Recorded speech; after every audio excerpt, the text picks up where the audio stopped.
இயேசு கிறிஸ்து நாமத்தில் இந்த காலை வேளையில் உங்கள் அனைவரையும் நான் வாழ்த்துக்கிறேன். கர்த்தர் நம்மளோட பேச போகிற ஒரு தலைப்பு, சிந்தனையை ஜெயிப்பது எப்படி. அதை தான் பார்க்க போகிறோம். வாசிக்கலாம். ரோமர் புஸ்தகம் 8ஆம் அதிகாரம் 6வது வசனம். மாம்ச சிந்தை மரணம், ஆவியின் சிந்தையோ ஜீவனும் சமாதானமுமாம். மாம்ச சிந்தை மரணம், ஆவியின் சிந்தையோ ஜீவனும் சமாதானம். இதுக்கு முன்னாடி வசனத்தை நீங்கள் வாசிங்கன்னா, மாம்சத்தின்படி நடக்கிறவர்கள் மாம்சத்துக்கு உரியவைகளை சிந்திக்கிறார்கள், ஆவியின்படி நடக்கிறவர்கள் ஆவிக்குரியவைகளை சிந்திக்கிறார்கள். இந்த சிந்தையை குறித்து நம்ம அதிகமாக பார்க்க போகிறோம். மாம்ச சிந்தையின்படி நடக்கும் பொழுது மரணம் நம்ம பார்க்குறோம். நிறைய பேர் நம்ம நினைக்கிறோம் ஒரு மனுஷன் செய்கிற செயல் தான் முக்கியம். ஆனால் வசனம் சொல்லுது சிந்தை தான் ஆரம்பிக்கிற இடம். இந்த சிந்தனை தான் ஆரம்பித்து வார்த்தையாக வெளிப்படுது, செயலாக வெளிப்படுது. அதனால் இந்த சிந்தையை குறித்து வேதம் அதிகமாக எச்சரிக்குது. நம்ம யாரும் அதை குறித்து அதிகமாக தியானிப்பது இல்லை. வாசிக்கலாம். ரோமர் புஸ்தகம் 8ஆம் அதிகாரம் 7வது 8வது வசனம். எப்படி என்றால், மாம்ச சிந்தை தேவனுக்கு விரோதமான பகை.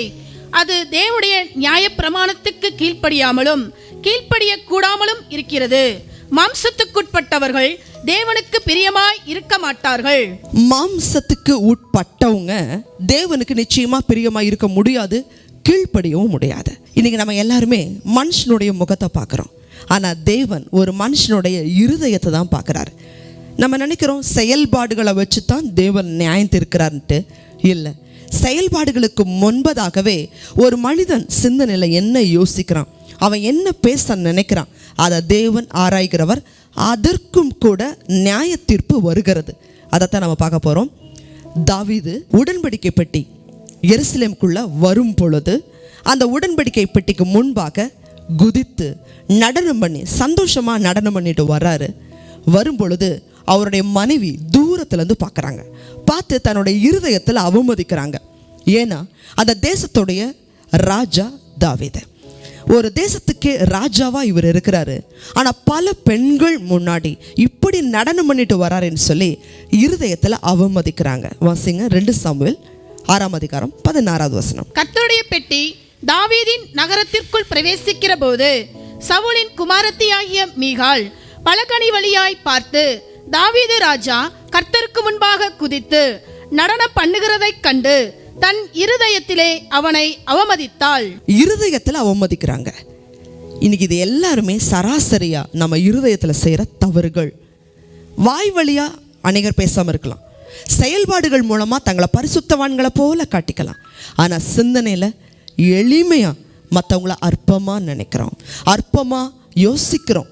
தோற்றத்தின்படி அவங்களுடைய ஏழ்மை நிலையை பார்த்து, அல்லது அவங்களுடைய சுவாபத்தை பார்த்து, அவங்களுடைய குணநலனை பார்த்து, அவங்களுடைய அறியாமையை பார்த்து இன்னைக்கு எத்தனை பேர் சிந்தனையில் அற்பமாக நினைக்கிறோம்.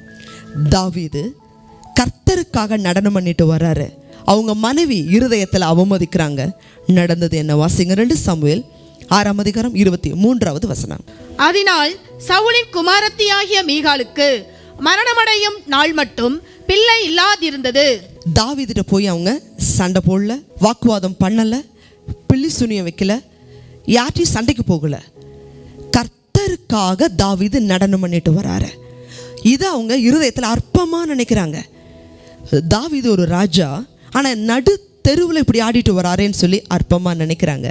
இதனால் வந்த நியாய தீர்ப்பு, அந்த பெண் உயிரோடு இருக்கிற நாள் வரைக்கும் அவளுக்கு குழந்தை இல்லை. இன்றைக்கி நம்ம ஆலயத்துக்கு போகிறோம், எத்தனை பேர் அற்பமாக நினைக்கிறோம். பல ஊழியக்காரர்களை அற்பமாக நினைக்கிறோம், பல ஏழை விசுவாசிகளை அற்பமாக நினைக்கலாம். தேவஜனமே, நம்ம இருதயத்தின் சிந்தனைகள் ஒவ்வொன்றையும் தேவன் நியாயத்தில் கொண்டு வந்து நிறுத்துவார். மத்தேயு புத்தகம் 5:28 வாசிக்கிறோம், ஒரு ஸ்திரியை ஒரு மனுஷன் இச்சையோடு பார்த்தா அவளோடு விபச்சாரம் செய்தாயிற்று. அதே போல் மத்தேயு புத்தகம் 5ஆம் அதிகாரம் 29 வாசிக்கிறோம், உன் வலது கண் உனக்கு இடறல் உண்டாக்கினா அந்த கண்ணை பிடுங்கி போட்டிருப்பா. தேவஜனமே, ஒரு கண்ணு வழியாக ஒரு மனுஷன் பாவம் செய்கிறான் அப்படின்னு சொன்னா, இச்சையாக அவன் யோசிக்கிறான்னு சொன்னா, ஆண்டவர் அந்த மனுஷனை பார்த்து சொல்கிறாரு, நீ நரகத்துக்கு போவப்பா. அதனால் முழு சரீரத்தோடு நீ நரகத்துக்கு போவத பார்க்கிலும் உன் கண் தானே உனக்கு பாவத்தை உண்டு பண்ணுது, அந்த கண்ணை பிடுங்கி போட்டுரு, கண் இல்லாமல் நீ பரலோகம் போ. இதை உதாரணமாக புரிந்து கொள்வதற்காக தேவன் இந்த விளக்கத்தை சொன்னார். பரலோகத்துக்கு அப்போ கண் இல்லாமல் போகணுமா அப்படின்னு நமக்குள்ள ஒரு சந்தேகம் வரலாம். தேவஜனமே, கண் உனக்கு இடரல் உண்டாக்கினா கண்ணை பிடுங்கி போடு. கை உனக்கு இடரல் உண்டாக்கினா கையை வெட்டி போட்டுரு. பரலோகத்துக்கு நீ போகிறது முக்கியம் அப்படின்னு கர்த்தர் சொன்னார். தேவஜனமே, அப்போ சிந்தனையில் ஒரு மனுஷன் செய்கிற பாவம் தேவனுக்கு முன்பாக எவ்வளவு நியாய தீர்ப்பை கொண்டு வருதுங்கிறத நம்ம பார்க்கணும். ரோமர் புஸ்தகம் 8ஆம் அதிகாரம் 9ஆம் வசனத்தை வாசிக்கலாம். தேவனுடைய ஆவி உங்களில் வாசமாய் இருந்தால் நீங்கள் மாம்சத்துக்குட்பட்டவர்களாய் இராமல் ஆவிக்குட்பட்டவர்களாய் இருப்பீர்கள். கிறிஸ்துவின் ஆவி இல்லாதவன் அவருடையவன் அல்ல. நீங்க நினைக்கலாம், இன்னைக்கு இந்த உலகத்தில் பிறக்கிற ஒவ்வொரு மனுஷனுமே தாவீது சொன்னது போல தாயோடைய கர்ப்பத்திலேயே பாவ வித்து நமக்குள்ள இருக்கு. பாவத்தினால தான் பிறக்கிறோம். பாவத்தை எப்படி நம்ம யோசிக்காமல் இருக்க முடியும்? பாவத்தை எப்படி சிந்திக்காமல் இருக்க முடியும்? இந்த அளவுக்கு சிந்தனையில் தேவன் பரிசுத்தத்தை எதிர்பார்த்தா யார் பரலோகம் போக முடியும்? சிந்தனையில் கூட குறை சொல்லக்கூடாது, பரியாசம் பண்ணக்கூடாது, மற்றவங்களை தாழ்வா நினைக்கக்கூடாது. இப்படியெல்லாம் சிந்தனையில் நம்ம இருக்க முடியுமா? இது இந்த காலத்தில் சாத்தியமா அப்படின்னு சொல்லி நீங்கள் கேட்கலாம். அதை ஆண்டவர் சாத்தியம்னு சொல்லி வசனத்தை கொடுக்கிறார். தேவனுடைய ஆவி உங்களில் வாசமாயிருந்தால் நீங்கள் மாம்சத்துக்கு உட்பட்டவர்களாயிராமல் ஆவிக்கு உட்பட்டவர்களாய் இருப்பீர்கள். பரிசுத்த ஆவி உங்களிடத்துல இருந்தா பரிசுத்த ஆவிக்கு ஏற்ற விதமா நீங்க யோசிப்பீங்க. பரிசுத்த ஆவிக்கு ஏற்ற விதமா சிந்திக்கிறதுனால அதற்கு ஏற்ற பிரகாரமா பேசுவோம், அதற்கு ஏற்ற பிரகாரமாக செயல்பாடுகள் இருக்கும். அப்போஸ்தலர் 1:8 வாசிக்கிறோம், பரிசுத்த ஆவி உங்களிடத்தில் வரும் பொழுது நீங்கள் பலன் அடைந்து எருசலேம்ல, யூதேயாவில், சமாரியாவில், பூமியின் கடைசி வரையும் எனக்கு சாட்சிகளாக இருப்பீர்கள். தேவஜனமே, பரிசுத்த ஆவி ஒரு மனுஷனுக்குள்ள வரும் பொழுது அவர்கள் தேவனுக்கு சாட்சிகளாய் மாறிவிடுவார்கள். பரிசுத்தமாக யோசிக்க ஆரம்பிச்சிருவாங்க, பரிசுத்தமாக பேச ஆரம்பிச்சிருவாங்க, பரிசுத்தமாக அவங்க செயல்பாடுகள் செய்ய ஆரம்பிச்சிருவாங்க. அவருடைய இயேசு கிறிஸ்துவோட 12 சீசர்கள், யூதாஸ் காரியோத்தை விட்டுடுவோமே, 11 சீசர்கள் இயேசு கிறிஸ்து சிலுவையில் அடிக்கப்படுவதற்கு முன்பாக, இயேசு பரமேறுவதற்கு முன்பாக எப்படி இருந்தாங்க? பயப்படுறவங்களா இருந்தாங்க, சந்தேகப்படுறவங்களா இருந்தாங்க, விசுவாசத்தில் குறைபாடு உள்ளவர்களா இருந்தாங்க, கோபப்படுறவங்களா, சண்டை போடுறவங்களா, பொறாமப்படுறவங்களா இருந்தாங்க, வாக்குவாதம் பண்ணுறவங்களா இருந்தாங்க, பழி வாங்கக்கூடிய உணர்ச்சி அவங்களுக்குள்ள இருந்துச்சு. கிராமத்துக்கு போய் இயேசு கிறிஸ்துவோடைய உபதேசத்தை அவங்க ஏற்றுக்கல, சுவிசேஷத்தை ஏற்றுக்கலன்னு சொல்லும் பொழுது, ஆண்டவரே எலியாவை போல நம்மளும் அக்கினியை இறக்கி இந்த பட்டணத்தை எரிச்சிடலாமான்னு கேட்டாங்க. மாம்சத்துக்கு உரியவர்களாக தான் இருந்தாங்க. ஆனால் பெந்தகோஸ்தே நாள் வந்த பொழுது 120 சீசர்களும் காத்திருந்து ஜெபம் பண்ணி பரிசுத்த ஆவியை பெற்றுக்கொண்டதுக்கு பிறகு பயம் மாறிடுச்சு, அவிசுவாசம் மாறிடுச்சு, கோபம், சண்டை, பொறாமை, எரிச்சல், வாக்குவாதம் எல்லாமே மாறிச்சு. மாறா பிரசங்கம் பண்ணுறாங்க, 3000 பேர் ரட்சிக்கப்படுறாங்க. பேதுரு மறுபடியும் பிரசங்கம் பண்ணுறாரு, 5000 பேர் ரட்சிக்கப்படுறாங்க. அனுதினமும் ஜனங்க சபையில் சேர்த்து கொள்ளப்படுறாங்க. சபை வேகமாக வளருது. வேத ஆராய்ச்சியாளர்கள் சொல்கிறாங்க, எருசலேம் சபையில் 2 லட்சம் பேர் இருந்திருக்கணும்னு சொல்கிறாங்க. தேவஜனமே, கிபி 100ங்கும் போது சுவிசேஷம் உலகமெங்கும் கடந்து போயிடுச்சு.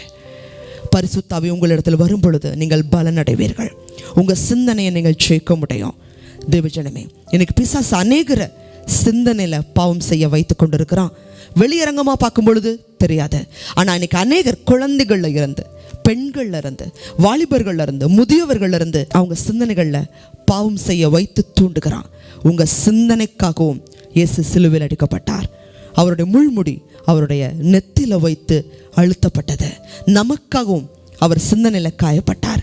தேவஜனமே, சிந்தனையில் ஒரு பாவத்தோடு கூட பரலோக ராஜ்யத்துக்கு போக முடியாது. சிந்தனையை சுத்திகரிங்க. பரிசுத்த ஆவி உங்களிடத்தில் வரும் பொழுது நீங்கள் பலனடைவீர்கள். பலத்தினாலும் அல்ல, பராக்கிரமத்தினாலும் அல்ல, தேவனுடைய ஆவியினால் எல்லாம் ஆகும். ஜெபிக்கலாம். அதிகமாய் நேசிக்கிற எங்கள் அன்புள்ள ஆண்டவரே, இன்னைக்கு ஒரு மனுஷன் செயல்பாடுகளில் வருகிற பாவத்தை குறித்து எச்சரிக்கையாக இருக்கிறாங்க கிறிஸ்தவ விசுவாசிகள்.